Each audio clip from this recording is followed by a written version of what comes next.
அன்பான ஆன்மநேய சொந்தங்களுக்கு உங்கள் சத்தியஜோதி சேனலின் கனிவான வணக்கம். வாடிய பயிரை கண்டபோதெல்லாம் வாடினேன் என்று உலகத்து உயிர்கள் அனைத்தின் பசியையும் தன் பசியாக நினைத்த ஒரு மாபெரும் உத்தமர். அவருடைய பெற்றோர் அவருக்கு வைத்த அசல் பெயர் ராமலிங்கம். பின்னாளில் உலகம் அவரை அன்போடு ராமலிங்க அடிகளார் என்றும் ராமலிங்க சுவாமிகள் என்றும் போற்றியது. ஆனால் இன்று நாம் போற்றும் திருவருட்பிரகாச வள்ளலார் என்ற திருநாமம் அவருக்கு எப்படி வந்தது? யார் அதை வைத்தது? இந்த தெய்வீக பெயரை அவருக்கு சூட்டியவர் அவருடைய முதன்மை சீடரும் சென்னை பிரசிடென்சி கல்லூரியின் தமிழ் பேராசிரியருமான தமிழறிஞர் தொழுவூர் வேலாயுத முதலியார் ஆவார். திரு என்றால் தெய்வீகமானது, அருள் என்றால் இறைவனின் அளவற்ற கருணையை குறிக்கும், பிரகாசம் என்றால் அறியாமையை நீக்கும் பேரொளி, வள்ளலார் என்றால் கைமாறு கருதாமல் அள்ளித்தரும் கொடையாளி, பசிப்பினியை போக்கும் உணவையும் ஆன்மாவை உய்விக்கும் ஞான ஒளியையும் உலகிற்கு அள்ளி வழங்கியதால்தான் வேலாயுத முதலியார் தன் குருவை வள்ளலார் என்று அன்போடு அழைத்தார். அது மட்டும் இல்லை நண்பர்களே, ஒரு சாதாரண மனிதருக்குள் இத்தனை துறைகளின் திறமைகள் எப்படி சாத்தியமானது? கடவுளுடன் நேரடியாக தொடர்பு இருப்பதற்கான மிக முக்கிய 25 பன்முக திறன்மைகளும் அமானுஷ்ய ரகசியங்களும் வள்ளலார் அவர்களிடம் இருந்தது. வாங்க அந்த 25 மாபெரும் உண்மைகளையும் காரணங்களோடு பார்ப்போம். அமானுஷ்ய சக்திகளும் யோக ரகசியங்களும் ஒன்று. சித்தர். அவர் ஒரு சித்தர் என்பதற்கு பல உண்மைச் சம்பவங்கள் ஆதாரங்களாக உள்ளன. சித்தர்களின் உச்சகட்ட பேராற்றலான அட்டமா சித்திகளை முழுமையாகப் பெற்ற அவர் தண்ணீரின் மூலம் விளக்கு எரித்தது, விஷக்கடியால் இறந்தவர்களை உயிர்ப்பித்தது, ஒரே நேரத்தில் பல இடங்களில் தோன்றுவது, பல 100 மைல் தூரங்களை நொடிப்பொழுதில் தன் சீடர்களுடன் கடப்பது மற்றும் தன் ஆடையிலேயே சிதம்பர ஆருத்ரா தரிசனத்தைக் காட்டிய அசாத்திய ஆன்மீக மாமேதை. 2. வாசியோக ஞானி. சித்தர்களின் இரகசியக் கலையான வாசியோகத்தை, சுவாசக்கலை, எவ்வித மனித குருவுமின்றி தனது இயற்கை ஞானத்தால் கைவரப்பெற்று தன் மூச்சை எப்போதும் முழுமையாக தன் கட்டுப்பாட்டிற்குள் வைத்திருந்த அசாத்திய ஞானி. 3. ரசவாதி. தாழ்ந்த உலோகங்களை உயர்ந்த தங்கமாக மாற்றும் ரசவாத ரகசியங்களை உணர்ந்தவர். ஆனால் வெறும் உலோகத் தங்கத்தை விட மனித உடலை முதலில் சுத்த உடம்பாகவும் பின்னர் அழியாத பொன் உடம்பாகவும் இறுதியில் பேராற்றல் கொண்ட ஒளி உடம்பாகவும் மாற்றுவதே உண்மையான ரசவாதம் என்று உலகிற்கு உணர்த்தியவர். 4. மரணமிலா யோகி. தனது பௌதீக உடலை பேராற்றல் கொண்ட ஒளி உடம்பாக மாற்றி மரணத்தை வென்றவர். அதனால்தான் அவரது ஒளிரும் திருமேனியை 8 முறை புகைப்படம் எடுத்தும் அவரது உருவம் கேமராவில் விழவில்லை. திருமுருக கிருபானந்த வாரியார் சுவாமிகளின் குறிப்பின்படி வள்ளலார் அவர்களின் உடம்பில் இருந்து கற்பூர வாசனை 20 அடி தொலைவிற்கு வீசும். மேலும் அவர் வெயிலில் நடந்தாலும் அவரது உடலுக்கு நிழலே விழாது. 5. சித்த மருத்துவர். எந்த நோய்க்கு எந்த மூலிகை மருந்து, எந்த உணவு முறை சிறந்தது என்று பல்லாயிரக்கணக்கான மருத்துவக் குறிப்புகளை எழுதியவர். பன்முக அறிவாற்றலும் கலைத்திறமைகளும் 6. சொற்பொழிவாளர். பெரிய புராணத்தின் முதல் சொல்லான உலகெலாம் என்ற ஒற்றைச் சொல்லுக்கு மட்டுமே 21 பக்கங்கள் கொண்ட உலகமே வியக்கும் உரை விளக்கம் தந்து ஆயிரக்கணக்கான மக்கள் முன் பல நாட்கள் தொடர்ந்து கம்பீரமாகச் சொற்பொழிவு ஆற்றிய மாமேதை. 7. அருட்கவி பாடலாசிரியர். எளிய தமிழில் படிக்க படிக்க பக்தி பெருக்கு எடுக்கும் 5818 தெய்வீக திருவருட்பா பாடல்களை பாடியவர். 8. இசையமைப்பாளர். தான் பாடிய திருவருட்பா பாடல்களுக்கு தானே ராகங்களையும் தாளங்களையும் மிக நேர்த்தியாக அமைத்த இசை மேதை. 9. பன்மொழியறிஞர். பள்ளிக்குச் சென்று படிக்காமலேயே தமிழ் மட்டுமின்றி சமஸ்கிருதம், தெலுங்கு, ஆங்கிலம், மலையாளம், கன்னடம் போன்ற பல மொழிகளின் ஞானம் பெற்ற ஒரு மாபெரும் ஓதாதுணர்ந்த அறிஞர். 10. தமிழ் மொழி ஆராய்ச்சியாளர்.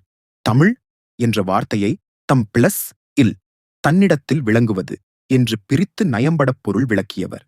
தமிழ் மொழியின் வேர் சொற்கள் மற்றும் ஒலிகளின் இரகசியங்களை ஆராய்ந்து வெளியிட்ட மொழியறிஞர்.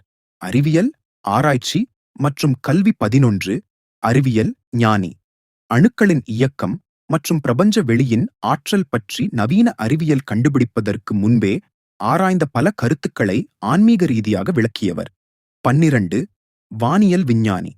விண்வெளியில் உள்ள சூரியன், சந்திரன் மற்றும் ஒளிக்கோள்களின் இயக்கங்களை மிகத் துல்லியமாக கணக்கிட்ட அறிவியல் ஞானி.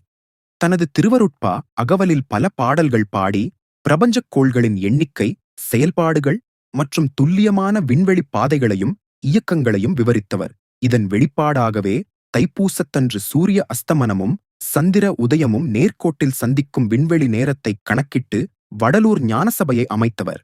13 ஜோதிடர். கோள்களின் கதிர்வீச்சுகள், பிளானட்டரி ரேடியேஷன்ஸ், மனித உடலிலும் மனதிலும் ஏற்படுத்தும் மாற்றங்களை உணர்ந்த அறிஞர். மனிதர்கள் வெறும் ஜாதகக் கட்டங்களுக்குள் சுருங்கிவிடாமல் அருட்பெருஞ்சோதி என்ற பிரபஞ்சப் பேரொளியை நோக்கி தன் ஆன்மீக ஆற்றலால் விதியை வெல்ல வழிகாட்டியவர். 14 கல்வெட்டு ஆராய்ச்சியாளர். திருவொற்றியூர் கோயிலில் இருந்த பழமையான கல்வெட்டுகளை தொடர்ச்சியாக ஆராய்ந்து வரலாற்று தகவல்களை திரட்டிய தமிழ்நாட்டின் முதல் கல்வெட்டு ஆய்வாளர்களில் ஒருவர். 15 நூற்பதிப்பு மற்றும் உரையாசிரியர். ஒழிவிலொடுக்கம், தொண்டை மண்டல சதகம் போன்ற அரிய ஆன்மீக நூல்களை தேடிப் பிடித்து உரை எழுதி பதிப்பித்து வெளியிட்டவர். 16 பள்ளி முதல்வர் மற்றும் ஆசிரியர். 150 வருடங்களுக்கு முன்பே வடலூரில் சொந்தமாக பாடசாலை தொடங்கி ஏழை எளிய குழந்தைகளுக்கு முற்றிலும் இலவசமாக ஆன்மீகக் கல்வியும் நவீனக் கல்வியும் வழங்கியவர். மேலும் ஆண்களுக்கு நிகராக பெண்கள் கட்டாயமாக கல்வி கற்க வேண்டும் என்று வகுப்புகள் எடுத்தவர். சமுதாயத்தில் விழிப்புணர்வு ஏற்படுத்த அன்றைய காலத்திலேயே முதியோர்களுக்கான இரவு பாடசாலைகளை நடத்தியவர். தனது பள்ளியில் திருக்குறளை முதன்மை பாடமாகவும் தமிழ்நாட்டில் முதன்முதலாக தமிழ், சமஸ்கிருதம், ஆங்கிலம் ஆகிய 3 மொழிகளையும் ஒரே இடத்தில் கற்பிக்கும் நவீன ஆன்மீக கல்வி முறையை உருவாக்கியவர்.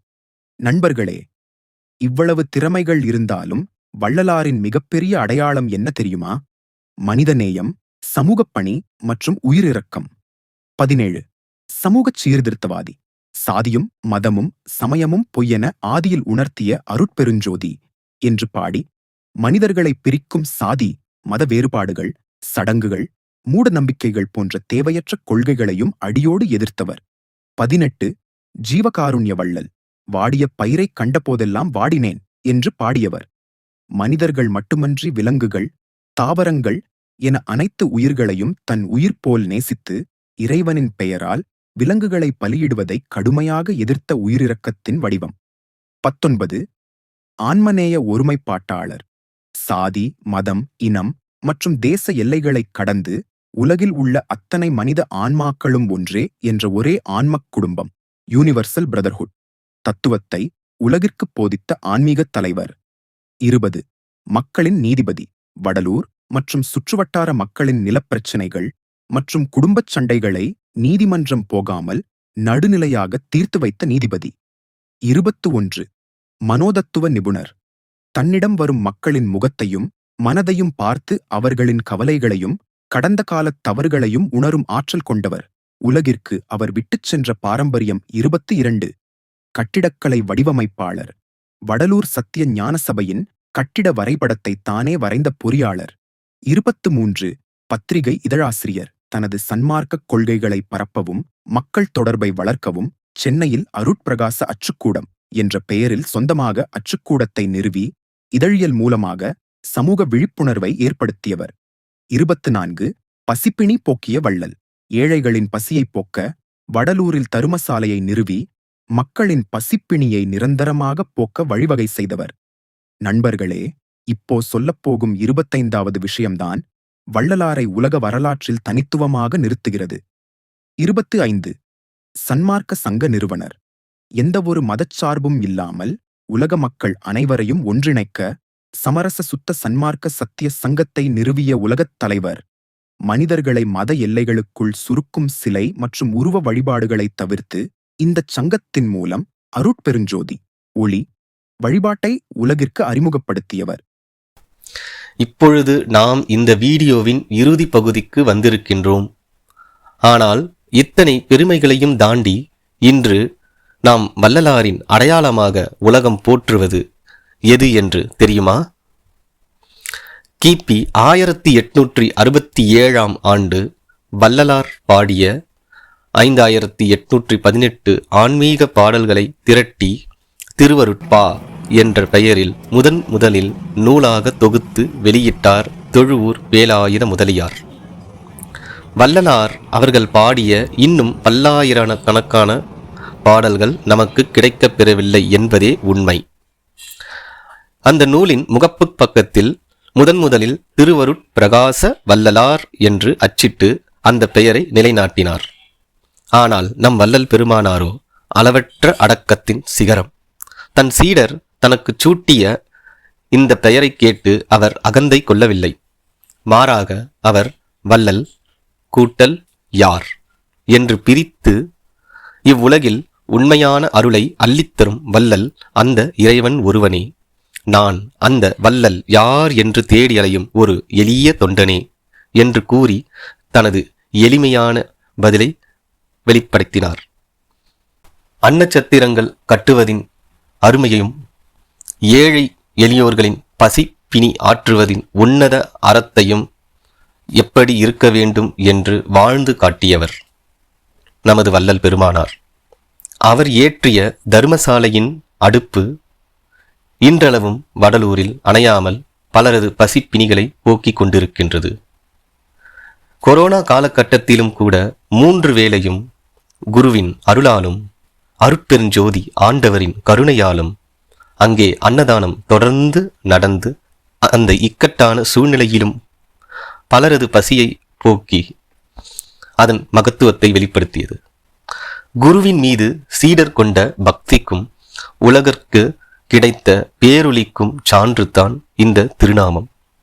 அருட்பெருஞ்சோதி அருட்பெருஞ்சோதி தனிப்பெரும் கருணை அருட்பெருஞ்சோதி.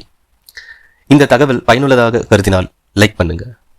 வீடியோ பிடிச்சிருந்தா உங்க நண்பர்களுக்கு ஷேர் பண்ணுங்க. மறக்காம நம்ம சத்தியஜோதி சேனலை சப்ஸ்கிரைப் பண்ணுங்க. மேலும் உங்களுக்கு வள்ளலார் அவர்களை பற்றிய வீடியோக்கள் வேண்டும் என்றாலோ அல்லது இந்த வீடியோவில் சொன்ன தகவல் பற்றிய கருத்துக்களை கீழே கமெண்ட் பண்ணுங்க.